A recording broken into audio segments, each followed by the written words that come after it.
welcome back to Educatix, your simple solution to all learning problems. The topic that we are going to cover today is asymptotic notations and the types of asymptotic notations.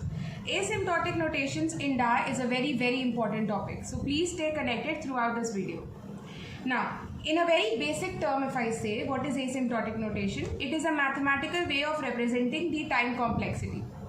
किसी भी programme को अगर हम consider करते हैं तो उसमें number of steps होते हैं, है ना. जब वो number of steps bar bar repeat करते हैं उस प्रोसेस को हम आइटरेशन कहते हैं. तो उन नंबर ऑफ टाइम्स को हमें किसी नोटेशन से डिनोट करना होता है. उस नोटेशन को हम लोग बोलते हैं asymptotic notation.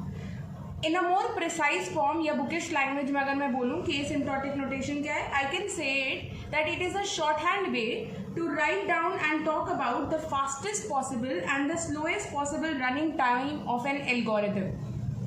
Similarly, that is basically the time complexity. Okay, so let us proceed on to the next topic, that is the types of asymptotic notations. There are 5 types of asymptotic notations: big O, omega, theta, little o and little omega. Big O को हम represent करते हैं capital O से, omega को represent करते हैं by this symbol that you can see, theta को हम लोग रिप्रेजेंट करते हैं by this symbol, little O को स्मॉल ओ से रिप्रेजेंट करेंगे एंड लिटिल ओमेगा को हम लोग इस सिंबल से रिप्रेजेंट करेंगे. Let us proceed on with big O. It is represented with capital O and it is known as the upper bound of an algorithm. By definition we can say that big O of g of n is a function. It is defined as f of n when there exists a positive constant c and n naught such that 0 is less than equal to f of n is less than equal to c of g of n for all n greater than equal to n naught. Now, हम सब ये graph देख सकते हैं. इस graph में g of n जो होता है उसको हम अपर बाउंड बोलते हैं, that is the asymptotic upper bound for a function f of n.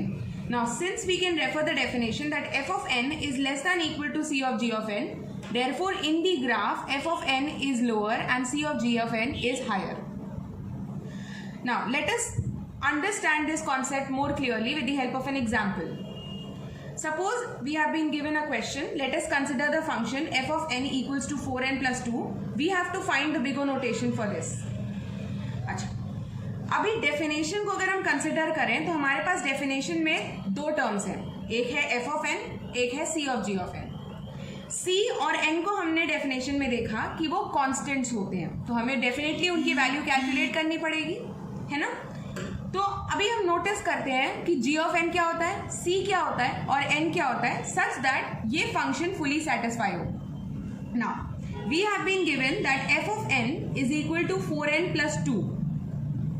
By definition, we know that 0 is less than equal to f of n which is less than equal to c of g of n. g of n is the asymptotic upper bound. इसकी value क्या होगी? अगर हम equation को देखें तो equation में जो भी n का लीडिंग टर्म होगा उसको हम लोग g of n बोलते हैं. जैसे इस क्वेश्चन में 4n plus 2 वाले में n is the value of g of n. मान लो हमारे पास लिखा रहता 2n square plus n, तो वहां पे g of n की वैल्यू क्या होती, जो अपर बाउंड होता. अपर बाउंड n स्क्वायर और n में क्या है, n स्क्वायर, तो हम लोग वो कंसिडर करते. ठीक है, तो g of n की वैल्यू यहाँ पे हो गई हमारी n for this example. c constant होता है, ठीक है. इसकी वैल्यू क्या होती है, c is equal to the value of g of n plus 1. अब value of g of n क्या है, n, तो n प्लस 1 मतलब n प्लस 1 का मतलब क्या है, जो n के आगे कांस्टेंट होगा, ऑब्वियसली क्योंकि c कांस्टेंट वैल्यू है तो ये नहीं ले सकता. n के आगे जो भी टर्म होगा उसमें हम 1 ऐड करेंगे और c की वैल्यू निकालेंगे. ठीक है, n के आगे टर्म क्या है, 4, तो 4 plus 1 that is 5. Here the value of c is 5. Now the value of n we have to see by putting in the equation. अब हम डेफिनेशन को अगर रेफर करें so we frame it as 0 is less than equal to f of n की जगह हम रख सकते हैं 4n plus 2 is less than equal to 5. n है ना. अब यहाँ से अगर हम n की वैल्यू कैलकुलेट करें कि क्या हो सकती है, तो सपोज मैंने 1 रखा n की वैल्यू, तो 4n प्लस 2 क्या होती है, that is 6 is less than equal to 5, valid नहीं है, ठीक है। अब मान लो मैंने इसमें n की वैल्यू रखी 2, तो 4 2 8 plus 2 10 is less than equal to 10, valid है। तो n की वैल्यू 2 से लेके कुछ भी हो सकती है, क्योंकि 3 रखोगे मान लो, तो 4 3 12, 12 plus 2 14, 14 is less than equal to 15, valid है, जस्टिफाई हो रही है ना सिचुएशन। तो n is equal to 2 up to so on, fine. यहां पे हमें यही देखना रहता है। Therefore what are we going to से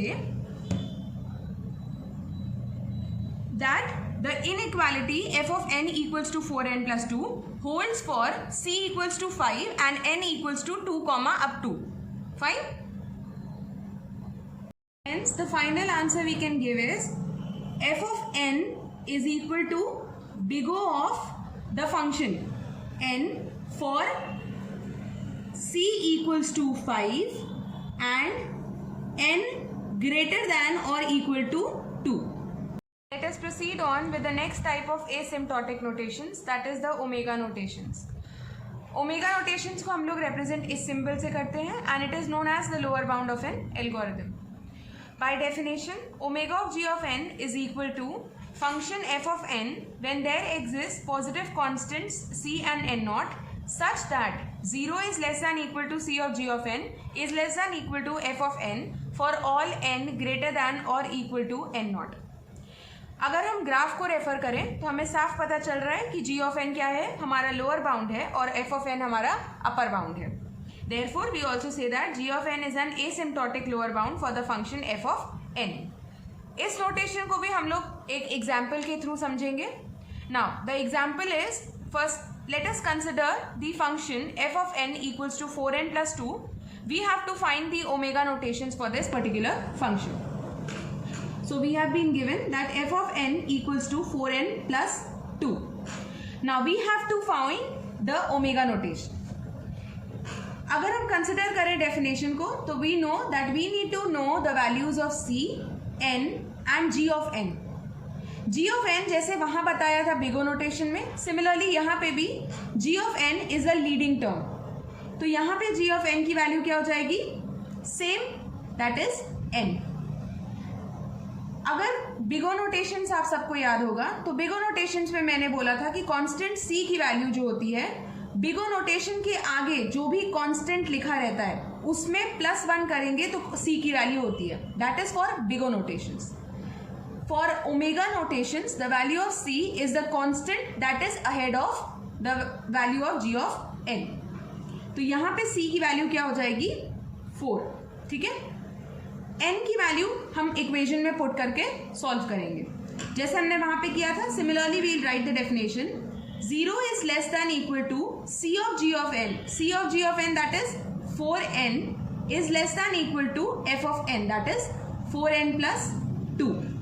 अब for n equals to 1 check करते हैं value, 4 is less than equal to 6, valid है, जस्टिफाइड है, yes. For n equals to 2, 8 is less than equal to 10, again valid है। Therefore ये inequality जो है होल्ड कर रही है for the value c equal to 4 and n equal to 1 up to so on. Therefore the final answer what we can say is f of n is equal to omega of n for c equals to 4 and n greater than or equal to 1. Now, the third type of asymptotic notations is the theta notations. It is represented with the help of this symbol and it is known as the tight bound. Tight bound बोलो या average bound बोलो, बात एक ही है. Average bound क्यों? क्योंकि वो lower bound that is your omega notations और upper bound that is your bigo notations के बीच का bound होता है, ठीक है. By the definition we know that theta of g of n equals to function f of n when there exist positive constants c1, c2 and n naught such that 0 is less than equal to c1 of g of n is less than equal to f of n which is again in less than equal to c2 of g of n for all n greater than or equal to n naught. हम इस graph को refer करें तो हम clearly देख सकते हैं that the function F of N lies between c1 of g of n and c2 of g of n. अब इसको अगर हम बहुत क्लोजली देखें तो हम क्या ऑब्जर्व करेंगे कि if I hide this part, तो हमें पता है कि ये ग्राफ किसका है, omega of g of n, right. अगर मैं ये हाइड करूं तो मुझे पता है कि ये ग्राफ किसका है, बिग O का, है ना. Therefore we say that g of n is an asymptotic tight bound for function f of n. इसको भी हम लोग एक फंक्शन के थ्रू, एक क्वेश्चन के थ्रू अच्छे से एक्सप्लेन कर पाऊंगी मैं. f of n की value suppose same 4n plus 2 हमें दी गई है, ठीक है. And we need to find the theta notations for this particular function. By the definition we know that 0 is less than equal to c1 of g of n is less than equal to f of n is less than equal to c2 of g of n. Fine. Now okay, so अगर हम इस term में f of n की value fit करें तो हमारे पास क्या आएगा कि c1 of g of n is less than equal to f of n, that is 4n plus 2 is less than equal to c2 of g of n. अगर हम सिर्फ इतने पार्ट ऑफ द क्वेश्चन को refer करें तो हमें पता है ये ओमेगा नोटेशन है, ठीक है. अगर हम इतने पार्ट ऑफ द क्वेश्चन को सिर्फ रेफर करें तो हमें पता है ये बिग O नोटेशंस है. तो हम c1 और c2 की value with the help of omega notations and big O notations solve करते हैं. अर्लियर एग्जाम्पल ये, इसलिए मैं यहाँ पे सिंपली लिख रही हूँ कि c1 की वैल्यू पहले वाले केस में हमारी आई थी 4, c2 की वैल्यू आई थी 5, and n की value for this one it came as to be n greater than equal to 1, and for this equation, this part of the equation, it came out to be n is greater than equal to 2. तो हम consider क्या करेंगे, n greater than equal to 2. Fine. Hence what we can finally conclude that the theta notations for this particular function will be f of n is equal to theta of n for c1 equals to 4, c2 equal to 5 and n greater than or equal to 2. The next part of asymptotic notations are little o and little omega. Though they don't hold very much significance in DA, but we still need to cover them. Little o is not very much different from big O, just a slight difference in the definition. That is, there we mentioned that 0 was less than equal to f of n, less than equal to c of g of n. Here it is only less than c of g of n. Therefore we say it as little o. So what we can say that little o represented by small o is defined as little o g of n is the function f of n for all constants c greater than 0. There exists a constant n naught greater than 0 such that 0 is less than equal to f of n is less than c of g of n for all n greater than or equal to n naught. If we talk about little omega, again this is all not very much different from main omega. Same, the slight difference in the definition where 0 is less than equal to c of g of n is less than f of n. In omega we studied that it was less than equal to. Here in little omega it is less than. Fine. Therefore this is the particular definition of little omega.